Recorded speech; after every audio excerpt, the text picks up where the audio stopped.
Alrighty, folks, we're going to tell you more about the raw milk provider that was raided today. I mean, this story is just crazy. Wait until you hear the details on this. But first, James, which story would you like to pick it up with? We could talk about the planetary alignment, or we can go just about anywhere. Where would you like to pick it up? We could just, because I don't think we have to spend a ton of time on this, but one of my main writers and editors on cyberspacewarcom posted this up Sunday, July 31st, and it's sourcing an article and a video posted on newsbad.com, seeing a possible 7.2 earthquake on August 11th because of an Earth, Mercury, Sun, Venus alignment. And there's a video kind of getting into the gravitational waves and heavenly bodies and things. But I, found that kind of interesting, one, because we see so many more kind of Earth events happening. And folks, I believe we discussed this, Bob. Somebody pretty much kind of accurately predicted the 311 earthquake on YouTube, I believe. But Yeah, it was our friend Scott from the Believers Underground, if I'm not mistaken, who comes on the show every Friday, and he's been predicting a lot of these quakes. Or it was Dutch Sense, the other person that we've been talking to. One of those guys, right? yeah, I believe so. Well, if it was your friend that's on the show regularly, so yeah, maybe bring this up with him. But Yeah. I also find it interesting because August 11th is my birthday. Well, there you go. That's synchronistic. But something that is being reported today, I'll kind of tie this in with it, on space.com, solar flare may spark dazzling northern lights display this Friday. So basically there was a CME, a solar flare, a coronal mass ejection. Now, how do we know that's not HARP? Well, I mean, isn't HARP supposedly supposed to make these lights go off? I can see, similar well, to I the, can, they have photos of powerful M9 class solar flare erupting from the sun at 10:09 p.m. Eastern Daylight Time on July 29th, and it's a NASA shot of the sun. Yeah. So yes, of course, I mean it could be faked. Anything and everything on God's green earth could all Yeah, be it's faked. all fake. There were Especially no from planes. NASA. It's all fake. We live in the Matrix, folks. But this is basically predicting that the flare that happened earlier this week will hit the Earth this Friday, August 5th, and, that can cause any kind of things such as EMP-like effects, and as there's been, more and more talk about, electromagnetic pulse, that would basically put us back to, hopefully not the Stone Age, but... Well, it's going to require people to go to caves to be protected from this. What do you think, James? Should we all move to some cave in the Ozarks to protect ourselves? Maybe not just yet, but... So those are my two kind of space-related things that, again, we don't need to spend a ton of time on. And then they found, not too long ago, we did a story the other day on the show that they found oxygen molecules in space, which I thought was kind of interesting. And with, discussing this planetary alignment, there's also all the discussion about comet Elenin coming in and other meteors. And, what's your and all take of on that? talk. Because I don't think we have talked about Elenin explicitly.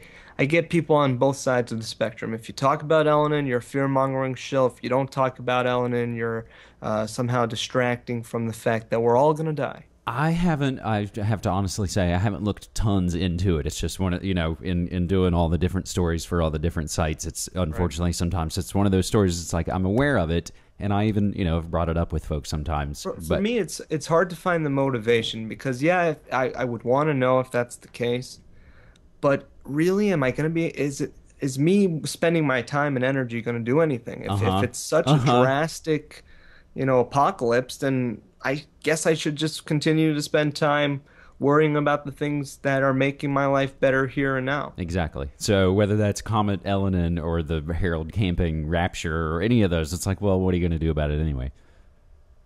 I wish the rapture would be true already. I mean, I would love to see that. And Obama, could you imagine if Obama was the true savior and it's like, I've been here the whole time. Harold, here I am. I don't think they're Obama fans. Anyways, let's move on to Food World Order. And we'll talk about the rate of the raw milk provider in Los Angeles, I believe. But first, let's go to a story on foodworldorder.com. And this is food banks across the country hit by hunger thieves. Salvation Army's food pantry almost empty. So And there were go ahead. there were two stories that I feel like I saw at the kind of at the same time, but they're at opposite ends of the country. So this first story, Salvation Army's food pantry almost empty, is a local regional report from South Carolina. It's from the Rocky Mount Telegram. And then the second story is in Washington State.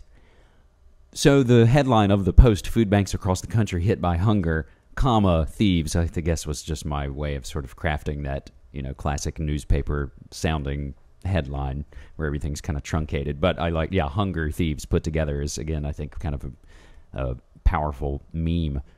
But the story coming out of South Carolina is basically about how food is in short supply at the area's Salvation Army pantries, and how much things have gone up and up and up, and the demand and the families and everything. And then the story in Washington is about thieves hitting up food bank, stealing stuff, which basically just hurts everybody else who is already in trouble. And I just found those two stories, that, like I said, I kind of saw them at the same time, but from different parts of the country in a way. It's like, well, you can connect those dots. Yeah. Well, the food world order stories continue to take up a lot of the focus here. As you know, we were talking a lot about the activists being arrested in Orlando for feeding the hungry. That's right. And I You know, believe and that story still rages on, and I think the protests and the demonstrations and things have only kind of increased, right? yes, as far as I know, people are still being arrested. Hmm. I had a local activist here from Gainesville actually go down there and get arrested. So even though there's an abundance, we Mm-hmm. see the state mandating farmers destroy their crops, mandating that people only be allowed to donate essentially so much food. Mm-hmm.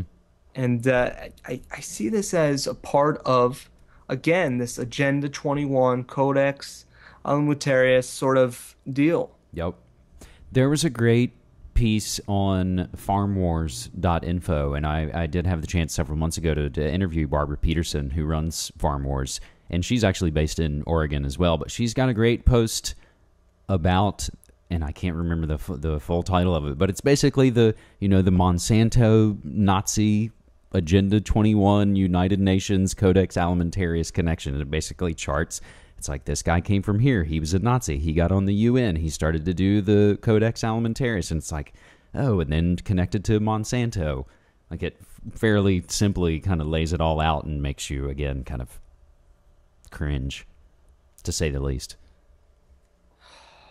Well, as always, I try to get my listeners to not be dependent on the powers that shouldn't be for their food, and take steps to gain your own independence, your own food supply. That's why we talk about growing a garden and that kind of thing so much, because that's the only response. So But this... don't go No, I'm ahead. sorry. No, you go ahead. I'm sorry.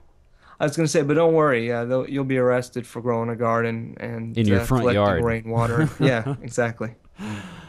I was going to just quickly mention this story just is, a few hours ago on the fantastic naturalnews.com. Multi-agency armed raid hits Rawsome Foods, healthy family farms for selling raw milk and cheese. Yeah, a massive public protest announced against this, and we definitely will be covering this after a quick break, and then we'll get back into this story because you're not going to want to miss it. Folks, it's the Bob Tuskin Show. Special guest James Evan Pilato, MediaMonarchy.com. Don't go anywhere. We'll be right back.